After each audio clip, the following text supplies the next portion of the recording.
This is an RC View Release 1 Subject Matter Expert Alpha Team training. For this training, we're going to talk about the different components of RC View that will be coming out for Release 1, get you familiar with the different pieces, how they look, how they fit together, what it is that we need to test, what needs to work, and what it is that we will be releasing to the field. Step 1, I need to go to RC View.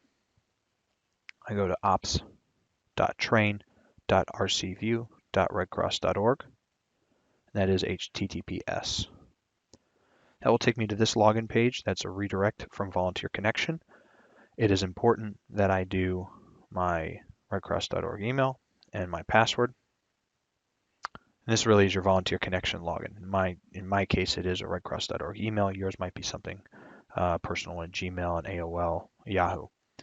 You have to ensure that your Volunteer Connection account is linked to RCO. If you haven't done that, you will not be able to get into RCView. I am logged in as an admin here, so I will have access to every component of the system. The system is built for dispatch. Release 1 is a dispatch tool. The roles that we have as part of dispatch are a dispatcher, that is someone in DC or Philadelphia, someone who takes the calls from fire departments and clients and agencies and then passes those calls to a duty officer. Duty officer is a person in the region who is signed up for a schedule, a shift, to receive those calls, and the duty officer then goes and finds that DAT team. Regional leadership could be the DPS, DPM, senior DPM, the RDO, could be a volunteer partner, anyone who is working at that regional level across the region, covering a larger area than just a duty officer. Divisional leadership would be a division disaster director, an executive, a state relations director, anybody who's looking across multiple regions. Dispatch leadership would be the supervisors, managers, and directors in DC and Philadelphia. National leadership would be folks at national headquarters who need to see a full national level picture. So let's take a look at the dispatcher dashboard here. Let me explain what each of these are. Depending on your role, you may be able to see one, two, or several of these options. Each of these options translates to a dashboard. I'm in a dashboard. In my dashboard, I have multiple tabs across the top. I also have high-level tabs. You may usually see one, two, or three of these. Because I'm an admin, I see a ton. Your tabs in the dashboard are custom to your dashboard. You have widgets. A widget is this rectangle within the dashboard. And then you have data within the widgets. So you have widgets that are create new things, widgets that display results or tables or maps or free text fields. A widget can be just about anything, but a widget populates a dashboard and a widget is filled with data. The events tab here shows me all events. I can search for events within a certain amount of days. I can hit enter. That doesn't work. I've got to apply the user rule. So that's like my search. And I'm pulling events from the last, events with a date and time of call within the last 4 days. So what that means is the call came in within the last 4 days. I can clear it. I can also search by state if I just wanted to see everything from Virginia. And for that to work, I actually have to click here. I could even pull for a chapter if I wanted to, but here under state, let me clear this. I'm just going to go to here and I'll pull anything in Virginia. Call it a day. Apply the user rule. There it goes. Within your events tab, you have certain columns: address, the type of event, the county, the state, date and time of call, event status, and the duty officer who took the call. Your dashboard can auto refresh. It can pause or it can start. I can create a new or log a new call. So anytime a call came in, I would capture this. The most important field that we have here is actually require Red Cross action. If the answer to this is yes, I get a whole bunch more fields. And what this means is it's now an event. The Red Cross must take action, even if the action is we need to have a conference call or call an emergency management agency or check in with a partner. If we say no, we're basically saying this is just a call, and we're logging the call so that we have a data point of the type of call that came in. We can capture information like the event address. Over time, we will figure out which of these fields need to be mandatory, but we're going to do it iteratively. The most important thing here on the address field, because this will screw up everything if you do it wrong. I'm moving between each field here, and I actually I need to wait until the latitude and the longitude populate. If you don't, then this will never show up on the map, because in order for it to understand where this happened, where this took place, and where it needs to go, you have to have a latitude and a longitude, which comes auto-populated from this other information here. So I'll click OK. And then at that point, I'm filling out different information. You'll notice as I select certain things, fields either appear or disappear. And that's pretty critical for us, because that's going to make life easier for a lot of us by showing more things or hiding other things. So once you go ahead, you finish everything else, and you're off to the races. Once a record is captured, whether it's an event or a call, that will go and show up in your dashboard here as a dispatcher. The event status is dispatch until you have duty officer information populated. You notice I double-clicked on it. Dispatch status means that we are trying to dispatch the event out. The system here, I'm in the event dashboard. What the system will do is actually pull up the duty officer schedule for that area, so you don't have to look it up. It will tell me who's on call. If they have phone numbers listed in our real system, they will. Right now we're using some test data, so it doesn't show it. But you'll see duty officer backup and all the way down the list. So our roles are duty officer reserve, or duty officer backup reserve, disaster program specialist, manager, senior, an RDO, a DDD, and a DDE. And you can call your way down that list. You'll also notice here that the schedule is either manual or automatic. In this case, it's a manual schedule, meaning the dispatcher has to go name by name and physically call them. In an automatic schedule, it would say automatic, and the system would start calling down the list, calling and texting and potentially emailing one duty officer after the next. It will try the first person. If the person has not confirmed receipt of the message or the dispatch, within 5 minutes it will try them again. At that point it will move to the next person, and so on down the list. If I need to leave this view, I click the back arrow and it takes me back to my home page. You'll notice calls. Calls are different than events. Remember we talked about require red cross action, yes or no? Anything where we say no, that's a call. The wiki here tells the dispatcher what's going on, what you need to see, how things are working. This comes from your supervisors. The other important notes, the dispatcher wiki talks about operational tactical things. For example, there's a community meeting happening here. Web pages. These are critical dispatcher web pages. If I click on this, it takes me to the web page I selected. So Google Crisis Map here that shows my shelters. Current calls and events. This shows all calls and events within 24 hours. I can zoom out and see the things that have been entered within 24 hours. Not too much so far in the last 24. So this allows me to see where I might have a trend, a spike, an increase. Contacts here, I can do a search for contacts. The way I would do this is I would search, let me look myself up. Click Luke, I'll put Beckman, and I'll apply user rules. That's basically the search button. Here I show. I can pull this up, double click on it. Because I'm an admin and we're in a test environment, I can change some of these things, but this information would actually be locked down. However, you could still see important information about some of our team members. Let's say I need to look up, I don't know if we have a John Smith, but let's take a look. Hey, we do have a John Smith, there we go. But this here, this section shows my personal information. I could edit it. What I would edit for this system, the two things that you need to edit really are your DAT notification preferred contact method and your preferred contact method in general. So that's outside of the world of DAT. Right now, we're focusing on this guy for duty officer notifications. And you would select, I want to be texted, I want a phone call, I want an email. Maybe I only want two of these since I don't want to get an email. Then your phone preferences, those are going to be set from volunteer connection. Anything that you have here could potentially be notified as part of these preferences. You will be able to put in an SMS text number. That is the number you want to be texted at for automatic notifications. Click cancel here. You can, let's say you have a DAT phone as part of your duty officer schedule. Remember, we're only pulling volunteer connection accounts and information for people. What if I need to create a DAT phone? Well, I would go here and I can create my DAT phone in here. So the way I would do that is non-volunteer connection user, click next, and then I would put in, it could be Lincoln County DAT phone.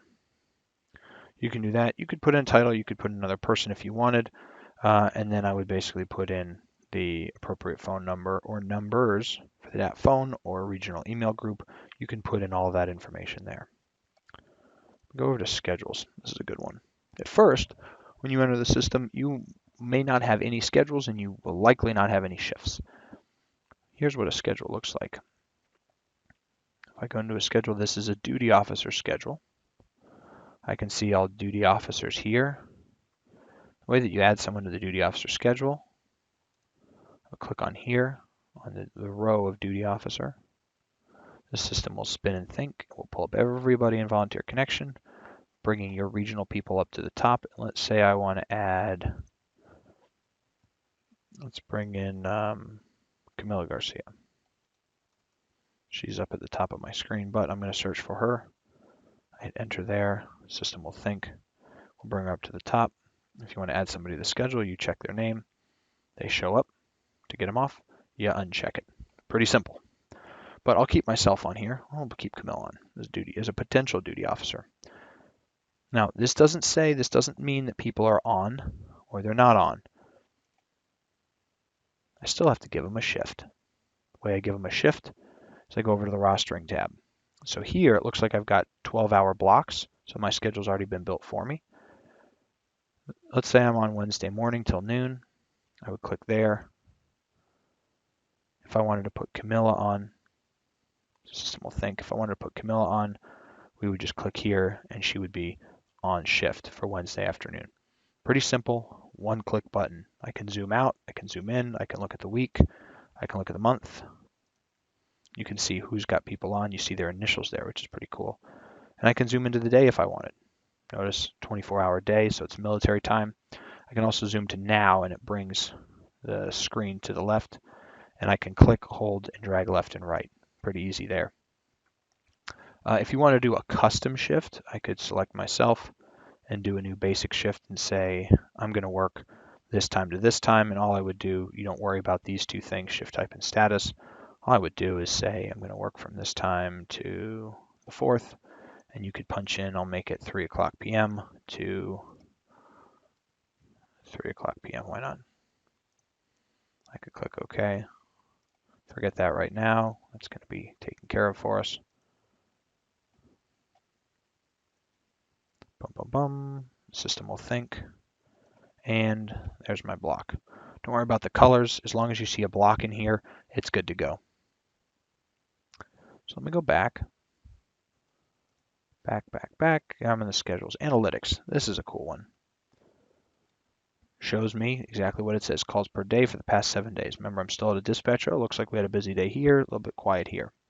Dispatch documents. This would be any kind of training that we would need. And this is something we're still working on configuring and customizing. This training will be updating pretty frequently. New call, new communication.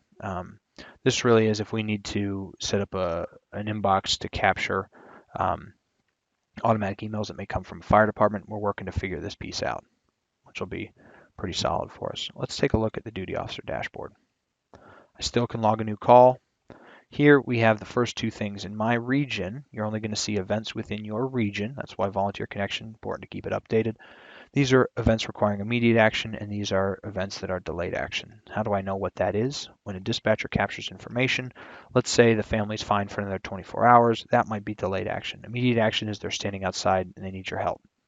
So I'm going to make it an event. Immediate action required, yes or no. So anything that this determines what shows up in which field allows a duty officer or rotating duty officer to triage what's going on. And you see here, different columns. We can even look up different data. We can look up different times. But all this is still basically the same. This is showing regional calls. So the duty officer really is focused in on the region.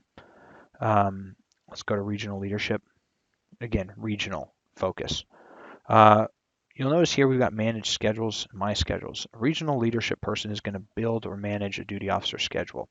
They can build a new one. So the first thing is we've got to come up with a naming convention. But this could just be, we did Lincoln County to start. An editor would be an actual person who's going to manage the schedules. If your name is in there, then it pulls it up onto your widget. I'll put Camilla as the editor here. Notification type, manual or automatic. I normally leave this blank. Time zone, you pick your time zone. This is going to be Eastern time. And your start date. I usually start the schedule. You're going to want to start it today, even if you don't have any shifts in it. This is the skeleton for the schedule. And I can pick that thing, or I just normally paste. I'll change it to 2017. So it'll last me for a year. Here's pretty slick. I can figure out which division it's in. Desert to the Sea. And we'll make it Kern County. So I could do that. I hit save. I've just built one component of a schedule.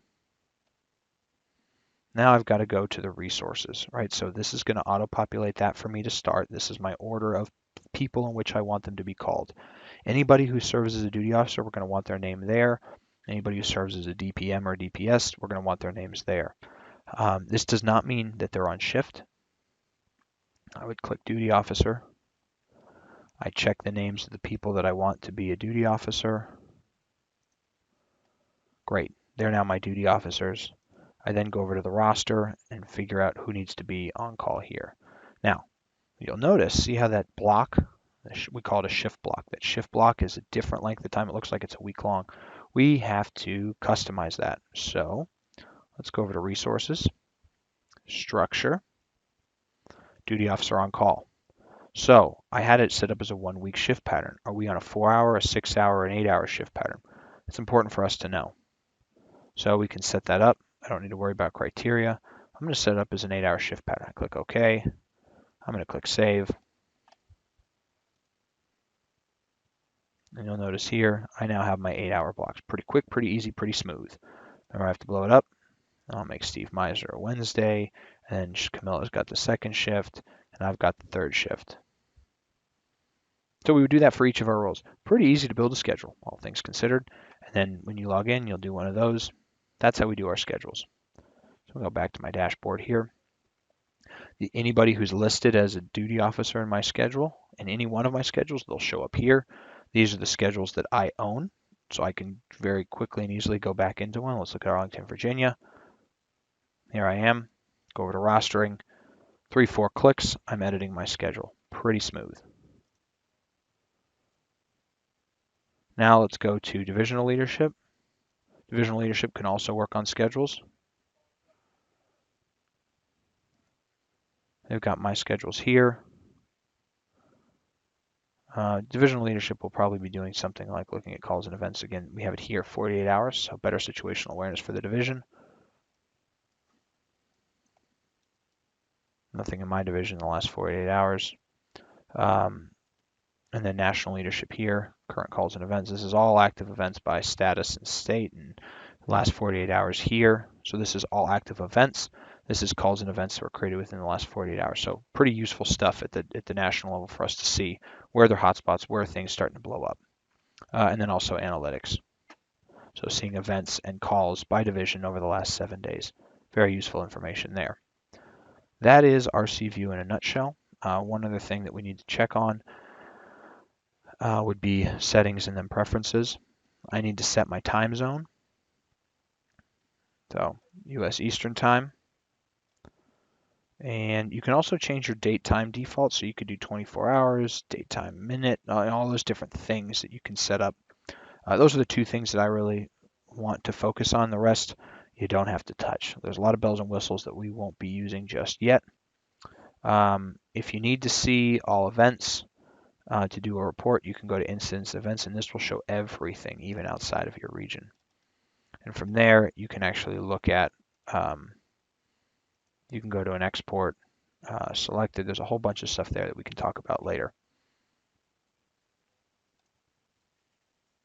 But that is RC View. If you're done and you want to be out of it, you would go click on the person icon and then click log out. Thanks for sticking with me on this one. This is a piece of training just to start getting you oriented to how RC View is going to work. One other thing I would actually add, let's see this event here. I double click it. Oh, it comes up over here. I can edit it, right, if another call comes in.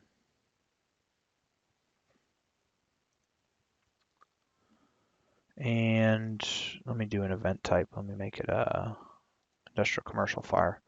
The event status ultimately will change automatically as people are assigned or triage or dispatched to different things.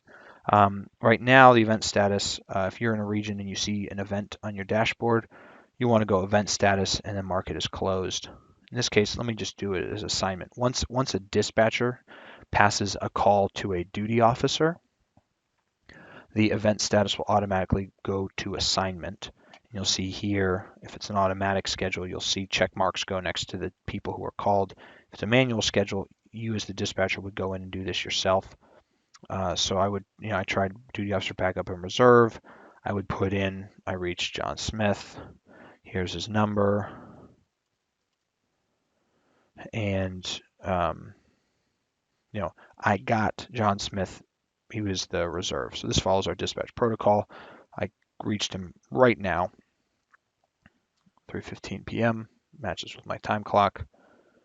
It knows my time zone. And then I would move it to assignment. When I get to a point down the road where I want to be able to close out my events so that we're not cluttering our maps or things like that for data, I could go in and edit here. And I could go ahead on event status. I can go ahead and close it. Pretty quick and easy there. If you wanted to, you could start capturing verification and response information. That's not mandatory as part of release 1, but it is an option for you. One other thing I wanted to show, it's not fully built or in development. It's in development, not fully built yet. Is how the duplication check works. You also see as things get saved, you get pop-ups here.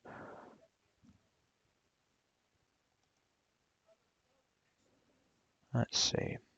So here's how duplication will work. Duplication basically checks your address, the caller last name, and the caller phone number. So I could just have, has anybody called with this thing? It's going to spin, and oh, look at that. Matches exactly. So you get higher stars the more that things match. Let's see, caller last name. Did Smith make it? Every time you hit tab or move to a new field from here, it will spin. And we see here call last name is Smith. Here's an incident. Let me clear this. This is just trying to check to see has anybody else called in. Let me just look at something here that's got no stars. Georgia Louise Avenue. Let's try this. So I've got here 7400 South.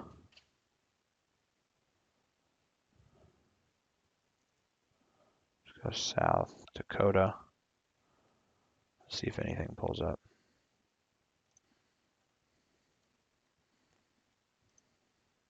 There's something. Okay, let me click OK. So as soon as I click OK, a whole bunch of things start to show. Let me scroll up to the top. Now I'm getting stars. All right.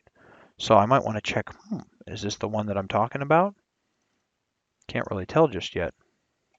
So I double click there and I see some information. Oh, are you calling about the multifamily fire? Sure, sure, sure. At this point, if I wanted to associate it, I would just check that box.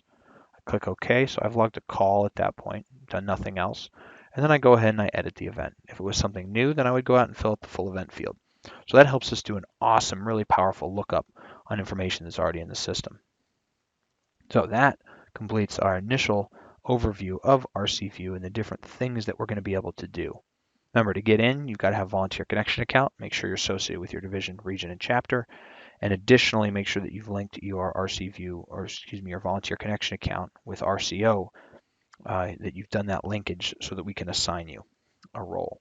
Now, once you're in the system, the last thing I'll tell you, the last step, let me go to my dispatcher dashboard. I'll go to contacts. Every person has a role in the system, and admins can do this. At this point, we will be assigning regional admins. So what you could do is you could actually go into your user account here as an admin, and I could change, I'm a system admin, but you basically make somebody a dispatcher, you make them a duty officer, regional, dispatch, divisional, and national leadership. So everybody will have a general user account until given a user account type. That's where we're really changing your role, and your regional admins will help coordinate all of that.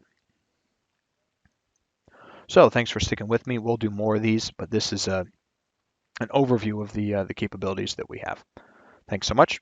We'll talk soon.